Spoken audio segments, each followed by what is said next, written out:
Hiya, welcome to the GradMissions Office Hours podcast. I'm Autumn. Hi everyone, I'm Lizanne. Hi, I'm Morgan. Hi, I'm Logan. Okay, right before we started recording this podcast, we were all kind of yapping about the ins and outs of career advising, career services, comparing notes on the med and the law space. And what we really discovered is the med and the law space are entirely different when it comes to career services. I mean, very little overlap except for the word career, in which everyone is working towards and trying to achieve by the end of this process. And so we decided that this episode would be entirely dedicated to our law students. So if you are a pre law student and you have pre med friends, do not compare notes about this. These are two totally separate processes, and pre med students, you will have your time for us to discuss about what this process looks like. But for today, we're going to talk about what career advising looks like in law school, what the Career Services Office does, how you can make the most of your experience, who you need to be bumping elbows with, all of the good details. So, who wants to start us off? I think we should probably kick off with Morgan because you have the deepest roots in this space. She's worked in BigLaw. She's served as a career services officer at a law school where she helped people do everything from be a CASA advocate to, federal clerkships, big law, all of those kind of things. She's seen it from both sides of the desk. And so I really wanted to pick your brain today a little bit, Morgan, because, my extent of experience with career services was standing like a mother hen with a pair of scissors as people walked into on-campus interviews and snipping that little flap at the back of their jacket so that the recruiter wouldn't know that they just bought that suit yesterday. I love that. Yes, that's so important. And it's one of those things that those first impressions count. And Yeah. those first impressions count from day one. And I don't just mean day one of law school, but day one of your visit to the law school. Hopefully, you're getting to meet the career service office that day whenever you're visiting the law school. And it is important for you to build that relationship. Networking is one of the absolute best ways you can get your legal career started. And starting with the career service office, they're out there networking for you constantly. They're networking on behalf of the university and their students, and they want you to find the perfect job. And so it is important for you to build that relationship with them so they can help you find that perfect job. There's this myth that every career service office comes in with this bag and they're just handing out jobs, and that's not the case. And so they can't dedicate time to you if you're not dedicating time to them. So I think it's super important to be involved with them. So That's so important. Lizanne, as someone who actually went to law school, can you kind of give us some advice? Maybe you had friends who did it well, didn't do it well. What would you recommend to these folks who are right now in the stage of visiting a law school? What are you looking for? Yeah, my advice has always been to show up. And so, Mm. and that sounds really simple, but for me, it was difficult because I was first gen. I didn't have anyone in my family who had gone through the rigors of law school and was working as a legal professional. And I know I say that a lot, but it is what it is. And I didn't know on my visit to ask to meet with someone in career development. I didn't know during orientation I could go to their office and ask. And so again, and I feel like I've said this a lot, but they should be welcoming you and they should be willing to answer your questions. And so like Morgan was saying, not even your first day of law school, but on your first visit to that law school, go and meet with someone who works in that office and just do a vibes check or whatever the young people are calling it, and just see and let them know they want to meet you and they want to learn your story. That was such a fun part of working in student services was learning everyone's unique backgrounds and what they had going for them, if they had a family, if they wanted to do this specific type of law, if they already had certain connections. And so show up and you're not in the way. They should be welcoming to you and ask lots of questions. We're going to talk a lot about networking, and there are people who aren't as outgoing. You may be a little shy or socially awkward, as some people would say. It's like, that's not really my thing. Like, I'm not a smoozer. I'm not going to just show up to a happy hour and like throw out my business cards. And if you're, if that's you, that's okay. And go ask them, say, I don't really do well in these certain situations. Can you give me advice? Or I don't know exactly what I want to do with my law degree. That's most people, but you're going to feel like you're on the outside. Go and ask questions and just let them know who you really are. Show up authentically yourself and welcome that help. So that would kind of be my first piece of advice. That kind of wiggled out a story for me because we had a law student at one point who she was a little more shy. She was a little more introverted, brilliant, so kind and lovely. And there was a firm in the city near where our law school was that did a lot of estate planning, did a lot of things. And it was a quieter office. Like they were just an office of introverts.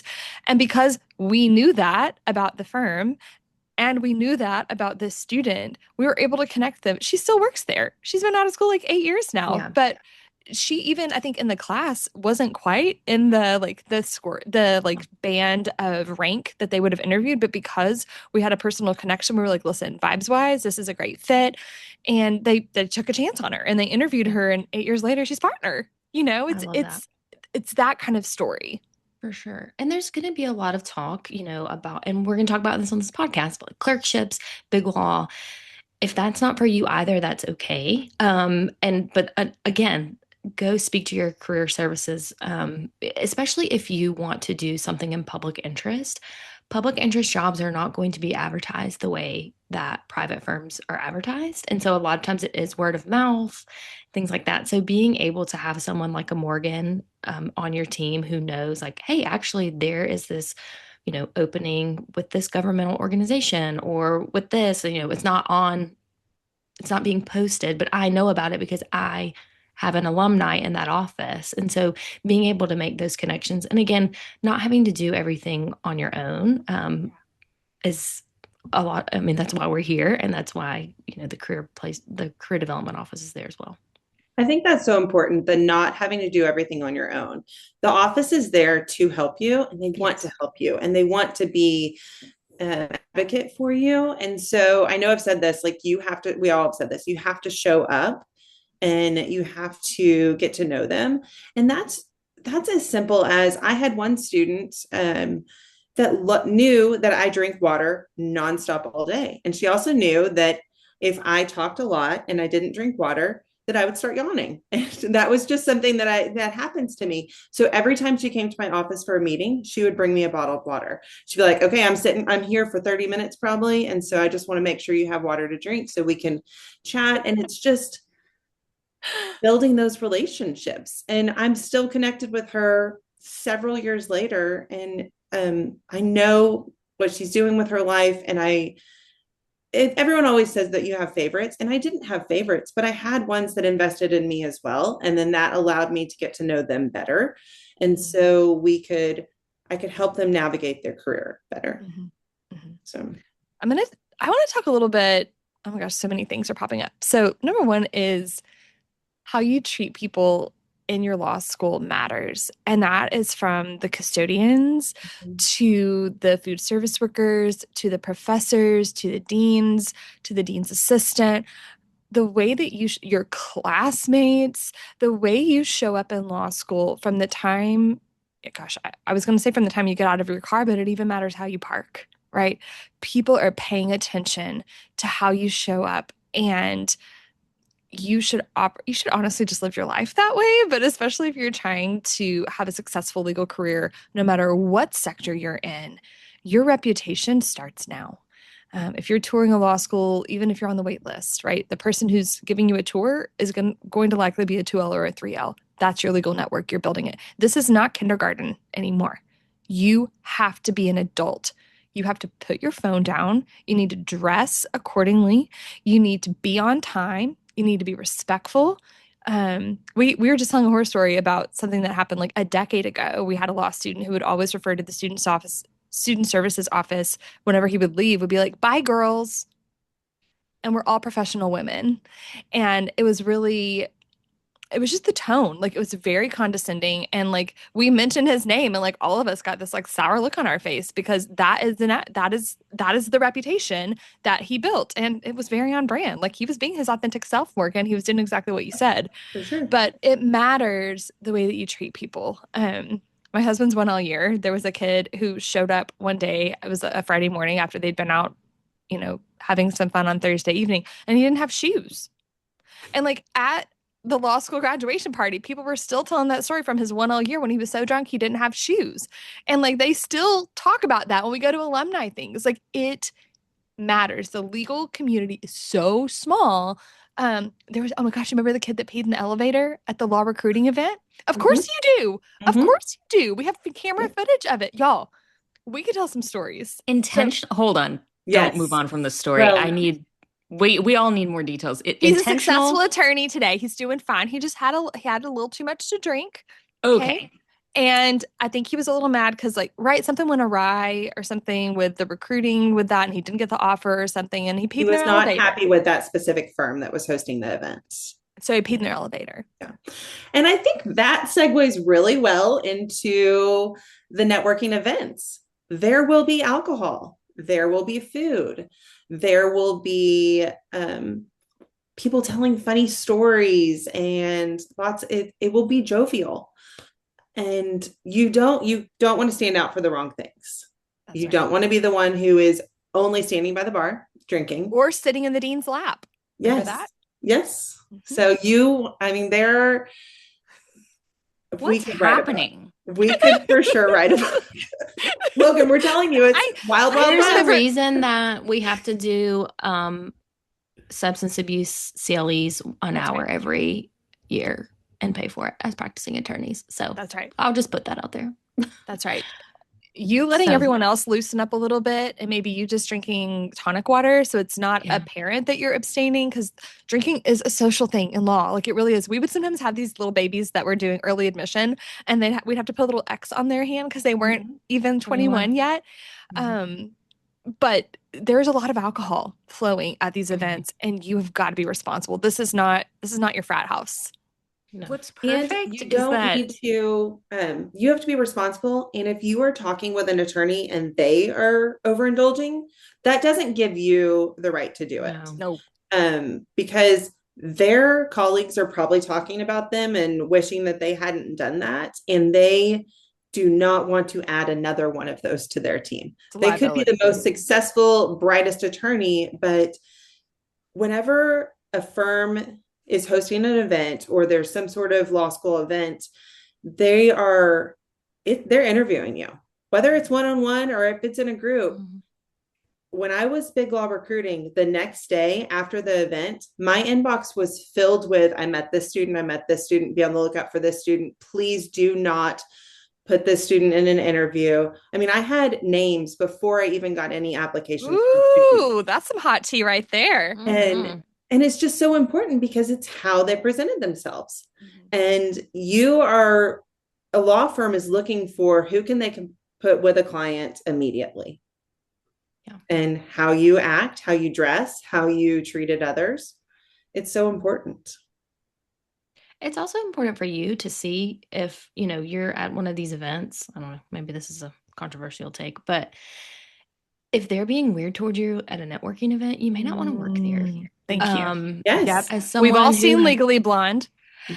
For sure. And, I worked at a firm when I first graduated, and I was the only woman, and we went to a deposition and we're coming back, and they were drinking in the car on the way back from the deposition. And I got extremely uncomfortable, and I called my husband to come pick me up.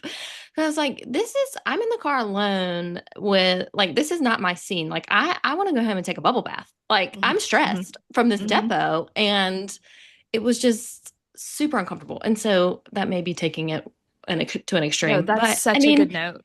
If you're there and you're uncomfortable, that's going to be obviously they're going to be drinking during the day when they're working, but a lot of that is mandatory. You have to go to these firm events and networking events as a summer associate, as a new associate, in order to, succeed. And so if that's not comfortable to you, then you may not want to pursue that route. It's so important. It is a fit. And just because you think I want to be at this big law doesn't mean you have to be. You may fit in better with a medium-sized law firm and will be happier. And be happier and more successful. Because if you are not enjoying the people that you're working with and you're not enjoying the work that you're doing and the networking events, you're going to be miserable and you're not going to want to go to work and you're not going to be successful. So that vibe check, it's real in all aspects. For sure. It is. Logan, were you going to say something? Yeah. First of all, I'm speechless. I have a list of questions that I had been accumulating, and then I'll be honest, I have blacked out from this episode ever since you said he peed in the elevator. So I don't really know what you guys have been talking about. I will say that what's funny is when you said that, my first thought was, is he having a medical issue? Sure. That was my immediate first thought, like, he should get that checked out. But I am shocked and flabbergasted. I don't know why I shouldn't be. I've worked with undergrad students, right? Like peeing in an elevator is maybe a daily occurrence in a residence hall in an undergrad setting, but it's how spiteful it was. That's really what stuck with me on that it was out of spite and intoxication. But okay, I do have some questions as someone who doesn't work in the law space. I have friends who went to law school, but honestly, probably had my own things to consider at the time that they were going through this. So, what is the critical? I know we've talked about like start early, building a relationship with this office. Morgan, I loved what you said about the student who would bring you water. The staff at your law or med school can be bribed 100%. Don't 100%. Ever forget that. After you're admitted. Yeah, after you're admitted.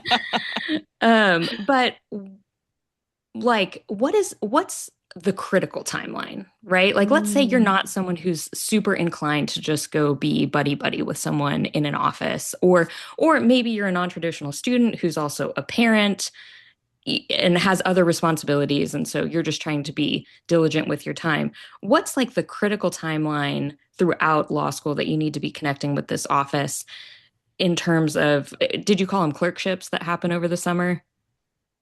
Is that what they're called? The clerkship, summer associate positions, internships. Okay. They're all the same thing. It's okay, because that's part of the process as well, is what's happening between 1L and 2L, what's happening between 2L and 3L, and then after graduation. So what are the points at which you want to be connecting with someone? So your first semester of your 1L year is a jump start to your legal career. And that is, you need to not only be showing up in the career services office, but you need to be showing up in your professor's office hours. You need to be showing up in the classroom. You need to be showing up in any study session there is, because you're not going to get a job, no matter how well you network. That big law firm is not going to look at you, if that's what you're wanting, if you're not in the top 5 or 10%. And 10% is really, probably not going to happen unless you have you've got all kinds of connections, and even still you've got a little bit of asterisk next to your name. So but it is so important to show up everywhere. That first semester 1L year, get to know all the older students, build the relationships, find the students that have done well in those classes before, get the tips, because these professors are not recreating the wheel every year. Oh, they're definitely not. No, they're definitely not. You know, I think Truvy from Still Magnolias really said it best when she said that she's a beautician, not a magician. Didn't Truvy say that? I think so. Okay, if she didn't, she should have. Well, there's no such thing as natural beauty. There's no such thing as natural beauty. That's what she said. Yes, but your career services offices, like, this is not Disney. They are not Tinkerbell, right? There is no pixie dust. If you are in the 87th percentile of your class, you're going to get a job, but it's not going to be in BigLaw. Like, I don't know. I feel like BigLaw has sort of become what being a sports agent used to be. Like, I feel like Jerry Maguire made everybody want to be a sports agent. Everyone was like, I'm going to go to law school and I'm going to be a sports agent. And we're like, great. How are you at contracts and networking? Right. Garbage. Well, okay, then you're not going to be a sports agent, because that's what you have to do well if you're going to be a sports agent. And I feel like now it's BigLaw. Everyone says they're going to go into BigLaw because that's where the money is. But it's a lot of work and you have to manage your expectations. And so, you've got to have your accommodations on deck 1 year. You've got to show up like it is I'm not even saying 8 to 5 job. It's probably a 6 to 6 kind of job, six for to sure. eight kind of job. And, I remember my husband, and he didn't go into BigLaw, but like he was kind of gray his 1 year. We're like, you all right over there? Like, you're just do we need a blood transfusion? Because he was under fluorescent lights all day long, working his booty off.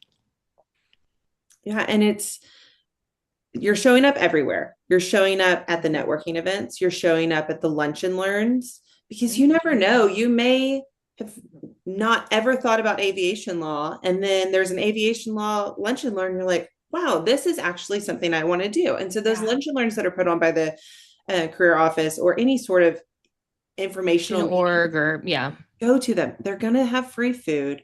It's going to be a break from your study, but you're also going to be, it's not a huge break because you're allowing it's putting you in the right path. That's right. For your future. So it's not going and playing PS5 or something. It's actually going to be productive for your future. And so it is very important. The timelines you have to be aware of your 1L year. November 1st is when you can start applying to big law firms. And it used to be mandatory to where career service offices could not talk to you until November 1st. And that changed about 8 or so years ago to where it's voluntary. So you can go in before then. But if you want big law, your application, they do it on a rolling basis. So you've got to be in. I mean, it's just like utilizing everything that you're learning from GradMissions. You're going to utilize it again for career services. And for your job hunt. November 15th, you need to have it in by. And then judicial clerkships are also a first semester before grades come out. And then you will update as your grades come in. OCIs, which are on-campus interviews, and those are done usually in January. And so once your grades have been distributed and you know where you fall rank-wise, and it's not the end of the world if you're not top 5%, 10%. It is if you wanted big law, it's not the end of the world, but you can claw your way back in. But just know that this is you're going to have a different path. Go find something, and maybe it's something you love better. And that's right. There will be positions, but you have to build that network in order to find those positions. That's right. And if you do want to do federal clerkships, the timelines on those are really tight and there's no wiggle room. No. Because I guarantee you there's somebody who's paying attention to the timeline and they're going to do it right. So you can't have your mom call them and extend the deadline. That is not how this works. Like you have to do your work and you have to be stellar and really pay attention. I know you just said have your mom call them. That is another thing. I actually, when I was a big law recruiter, I did have a mom call and ask timelines and different things. And I can 100% tell you that I asked what her son's name was, wrote it down and sent it to the recruiting committee and said, just wanted to give you a heads up. This student's mom called on his behalf. Take this for what it's worth. So I think we've said this a couple of times. You're adults now. You can utilize your parents for your network, but it's not their career. So you need to be the one meeting with the career service office. And I definitely have seen it where the kid didn't even know, that the mom was involved. So this is a check. This is a check yourself for parents too, that you don't want to be the reason that your child is seen as not competent. If they can, get a good score on the LSAT and get into law school, you didn't do that for them. So let them do this. It's hard. It's hard to watch. I know I have a kid. She's 19. I just kind of have to sit by sometimes and be like, you got to wriggle on that hook a little bit and figure it out, sister. Shoot me an email and we can have a 20-minute discussion about how to let them go. Find some hobbies to fill that space. But that's such a good word. You are not going to call the judge and request to have a child moved because your family vacation conflicts. Please don't do that. No. And the same with deadlines. Deadlines are important. I mean, they always are, but they're extra important now. And the reason they're important now is because they're important in the legal profession. You don't get, I forgot. Right. Even extensions, you have to be really, really careful with those. So I definitely want to encourage people to utilize your professors too. I think they're they sort of feel like the gods on Mount Olympus because they are so Yeah. smart and if you're a law professor, like you're brilliant. Like there's just you can't fake that. There's no faking it. For Like they're sure. smart, smart, smart. But they could be making squadillions more in their profession and they have chosen to teach people. So they want to Yeah. teach you. For the most part, they're lovely humans who love nothing more than for a student to come into their office and be like, hey, like this didn't quite make sense. Or I think this is the way I understood that. Could you break this down for me? Um, you know, you should be haunting their Yeah. offices, make an alarm on your phone. You should be in office hours twice a week. If they have like a grad assistant or a teaching assistant, get to know them. I think the other real hidden gem here is legal research and writing. Like the better you understand LRW, the more use you are to that firm or that government entity or that whatever you're doing in the summer, the better legal research and writing you can do, you're going to be able to make a better impression in your 1L summer. And then you might get invited to come up. You might not even have to interview next time Yep. if you can really prove yourself in that 1L summer. What do you think about that? How does that play into recruiting, Morgan? Oh, I think that's very important. I think it's shows a firm that you're ready Hmm. and you're ready to step in, and you're not just there to um, just to be a summer associate. You're there to actively participate. And the students that were more skilled in that area were the ones that were being pulled into larger projects. Yep. And gosh, I remember you would think that someone maybe was really skilled in it, and so they would be assigned something, and then an attorney would walk into my office and be like, this is horrible. Like, but the attorneys that you're working with also, they've been in your position, and Mhm. so they want to teach you. They're just like, if you're assigned with an attorney at a law firm, they want to teach you as well. And so I know we just keep going back and forth, but everyone wants to help you in this situation. And That's right. so um, go see those teachers office hours, meet with attorneys when you're working with them, get feedback, and be comfortable with uncomfortable feedback. Oh, Morgan. That was a hard thing to hear. I mean, it's important. Yeah. Yeah. You're not Because going to be told it's rainbows and butterflies all the time because no. it's not. Well, and if someone's giving you hard feedback, it's not because they're trying to be mean to you. It's not because they hate you and they wish you were dead.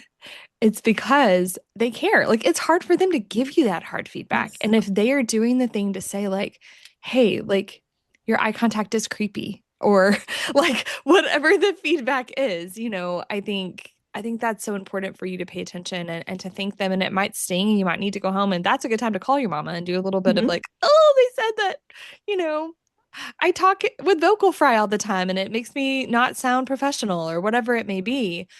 Um, but then you fix it, right? If they've gone through the trouble of doing that, and that feedback can come from older students who are maybe coaching you in moot court. It can come from an editor in law review. It can come from a professor. Um, I just think it's important to pay attention. And I do think, while I was talking about legal research and writing, a lot of times those professors, those teachers in legal research and writing are even more approachable, right? Like they are some of the most hands-on law professors.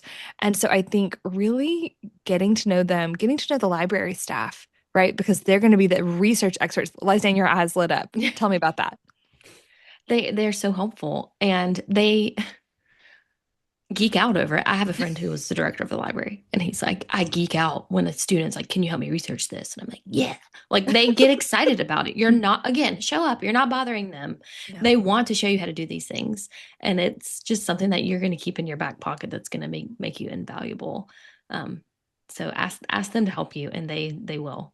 that's right. That's right. Law school in the legal profession is a series of transactions. And the job that you have before you is to make sure that you've built the kind of relationships with these people that those transactions don't feel transactional. We're going to turn the lights off here in the podcast loft, but the lights are always on socials. So send us a DM. Let us know if you have any questions that we can answer on any future podcasts. Of course, go to our website and book a 20-minute discovery call with Autumn. It's free. And we look forward to talking to you guys soon. Thanks. Have a good Don't day. pee in the elevators.